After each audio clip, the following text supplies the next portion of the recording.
I've lost a dramatic amount of weight over the last 2.5 years by following some simple principles which can also be applied to other ways where you may wish to change or transform your life. So if you're trying to reduce or give up something which is clearly harmful to your physical health or even your mental health, then try these simple strategies.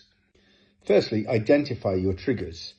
There may be certain places or certain times of day which you can associate with the weakness that you have in your lifestyle. So it could be you always have a cigarette or a beer at certain times or in certain places.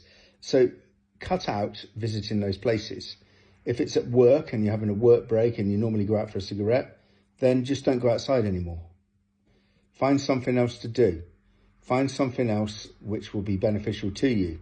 Maybe it just means working through your break because that will distract you from wanting the cigarette. Similarly, if you habitually go out on a Friday night after work for a few drinks, then start to skip that. Maybe do something else instead. Maybe join a gym. Maybe go to the cinema. It doesn't really matter as long as you're not indulging in the behaviour which you know is your weakness. Another thing to consider is a placebo. So if you're giving up cigarettes, find something else. Maybe chewing gum or grazing on fruit. Not something that's unhealthy, but something which may not be of any damage to your health, but replaces the cigarette. As time went on with me giving up alcohol, I did start to go back to pubs and restaurants and bars, but I drink non-alcoholic drinks or an other substitute. So I still was able to enjoy the ambience of the pub life without drinking alcohol. Now, I couldn't have done that straight away. If I'd have tried to do that at the start of my journey, I'm sure I would have cracked. So I knew I had to remove myself from the environments which I associate with the behaviour that I'm trying to change. Again, if you have a cigarette first thing in the morning, then cut out that one cigarette because that's the trigger for the rest of the day. So if you can cut that one out, then perhaps you can identify the other places or times you have the weaknesses and cut those out too. And you've got to believe you can do it when you start off on the journey. If you go into the journey with a half-hearted approach, you're probably going to fail. You've got to think I'm going all in. And you can't worry about the fact that you failed on a similar journey before, because each time you start over is different. And it may just be the time when you are successful. And that's the way it's worked for me. I've tried to lose weight countless times over the last 3 decades, but it's only in the last couple of years that I've actually stuck to it. And that's because I've actually adopted some of these strategies.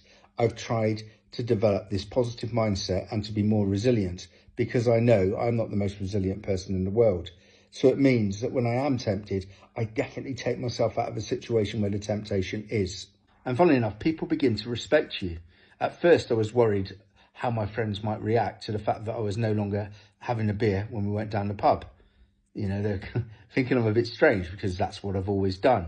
But the change of behaviour is something that I've actually respected because my friends care a lot about me, and the fact that I am trying to better my life is something that they actively support.